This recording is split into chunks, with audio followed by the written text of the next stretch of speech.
pessoal, tudo bem? Eu sou Janaína Moraes, eu sou psicóloga clínica e hoje nós vamos tirar as últimas dúvidas sobre ansiedade.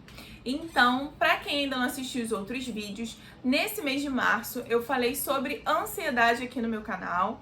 Então, todos os vídeos foram sobre o tema. Se você tá chegando aqui agora, vai lá, assiste os vídeos anteriores e aí depois você volta pra cá, tá bom?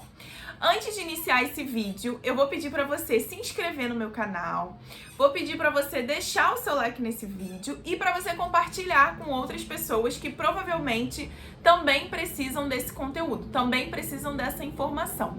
Dica boa é dica compartilhada, então compartilhe esse vídeo com outras pessoas, tá? Vamos disseminar a saúde mental para todas as pessoas que nós conhecemos, beleza? Então vamos lá.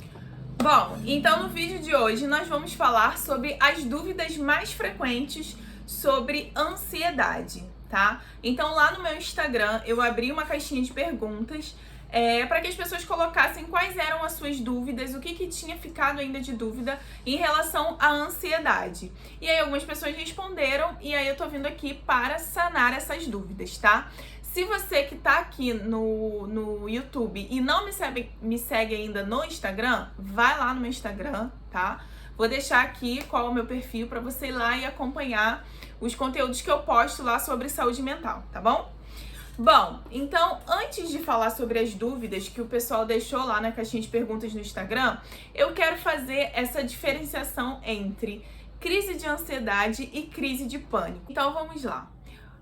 Como que a gente identifica a diferença entre a ansiedade e a crise de pânico? Primeiro ponto, a ansiedade ela é característica por alguns sintomas excessivos, tá? De uma ansiedade natural, nós já falamos sobre isso aqui. E esses sintomas eles são predominantes por pelo menos 6 meses. E eles se apresentam na maior parte do dia. Então, por exemplo, algum dos sintomas, irritabilidade, falta de concentração, insônia, são alguns sintomas da ansiedade.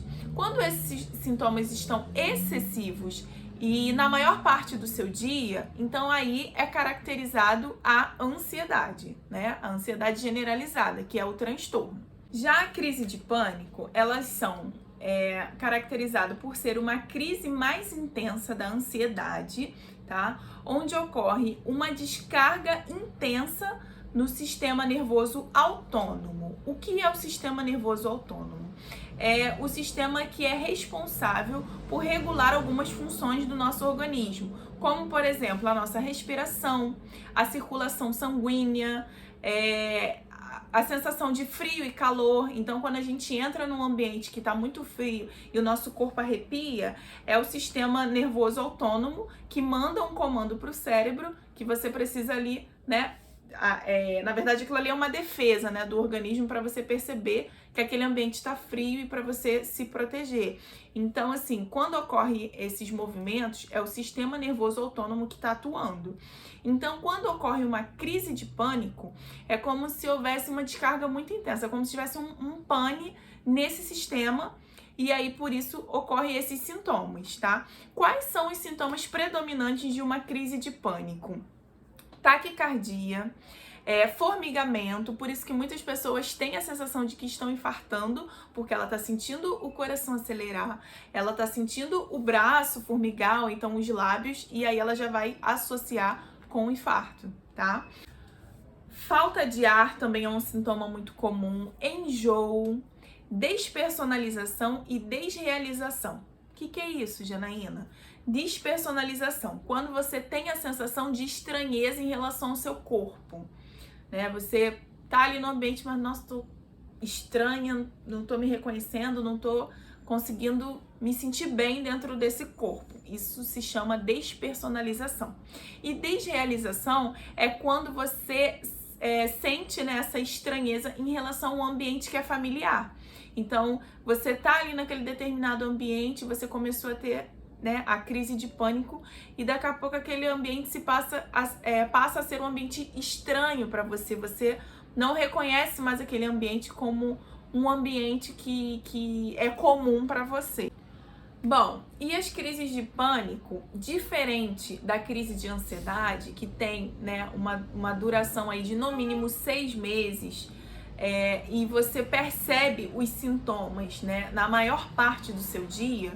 Então, por exemplo, falta de concentração, não é num momento específico, na maior parte do dia você percebe que você não consegue se concentrar. Irritabilidade, a maior parte do seu dia você sente essa irritabilidade. Então, assim, diferente da ansiedade, na crise de pânico, né, esses sintomas, eles são rápidos, eles duram de 5 a 10 minutos.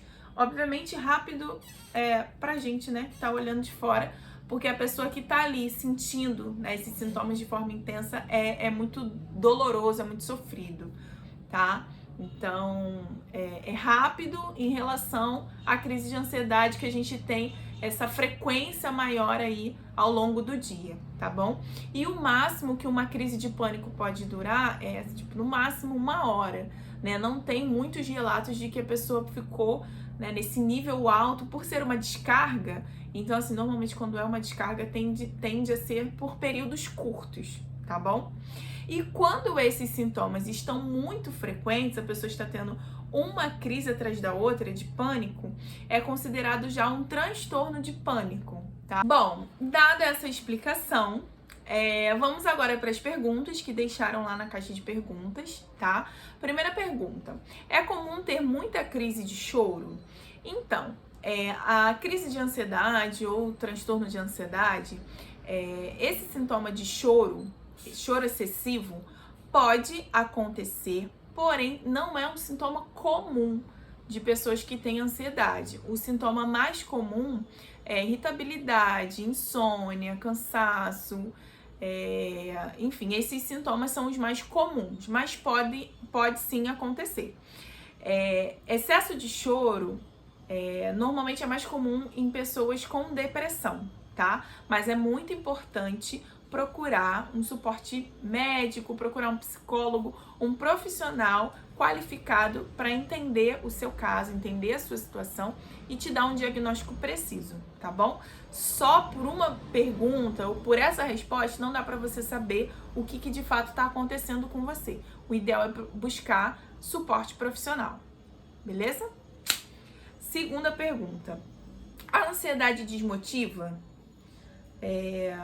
Eu acelero demais e depois desanimo. Então, a ansiedade, ela te leva a uma aceleração de pensamento, uma falta de concentração, que pode sim contribuir para que você fique ali paralisado, para que você não consiga dar continuidade aos seus projetos, porque, né, você pode ter muitas ideias, muitas coisas, e dificuldade na hora da execução, porque a cabeça acelera demais e o organismo não acompanha esse ritmo. Porém, o desânimo é mais comum também em depressão, pacientes depressivos. Eles têm essa tendência, esse pico, né? Hora tá muito lá em cima, hora tá muito lá embaixo, então isso é mais comum na depressão.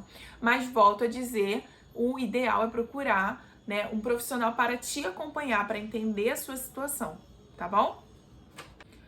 Outra pergunta: como explicar o que causei e falei algo por conta da ansiedade? Bom, primeiro ponto, você pode ser o mais claro, né, possível com a pessoa, explicar que você está passando por um momento delicado, você está com um transtorno emocional e isso acaba te levando a algumas decisões ou algumas situações que depois que, né, passa aquele momento ali de crise e aí você começa a entender que não era daquela maneira. Sendo o mais claro, né, possível. E é muito importante também buscar ajuda, tá? Não sei como é que tá a sua situação, se você tá com acompanhamento psicológico, com um psiquiatra, mas é muito importante que você busque ajuda para que você saia, né, dessa roda aí de estar tendo crise e de repente fazendo coisas da qual você venha se arrepender ou que venham a te entristecer. Então, assim, é muito importante buscar suporte, tá bom? Como ajudar alguém? Bom, como ajudar as pessoas, eu acredito que tenha sido isso, né? Como ajudar uma pessoa que está passando por esse momento? primeiro ponto para mim que é fundamental é você ter empatia, é você conseguir entender a dor do outro, tá? Você conseguir entender o sofrimento do outro e se colocar à disposição para ajudar. Eu fiz um videozinho lá no meu Instagram, né, dando algumas dicas de como você pode ajudar e do que não fazer, né, quando a pessoa está em crise de ansiedade. Então vai lá no meu Instagram, olha, assiste esses 2 videozinhos que com certeza também vão te ajudar muito, tá bom? E a última pergunta, uma pergunta muito maravilhosa que eu recebi, que diz assim: a ansiedade pode levar à depressão? Essa pergunta foi realmente muito boa, gostei muito dessa pergunta. Então, assim, o que eu falo pra você? Não tem uma comprovação científica, tá?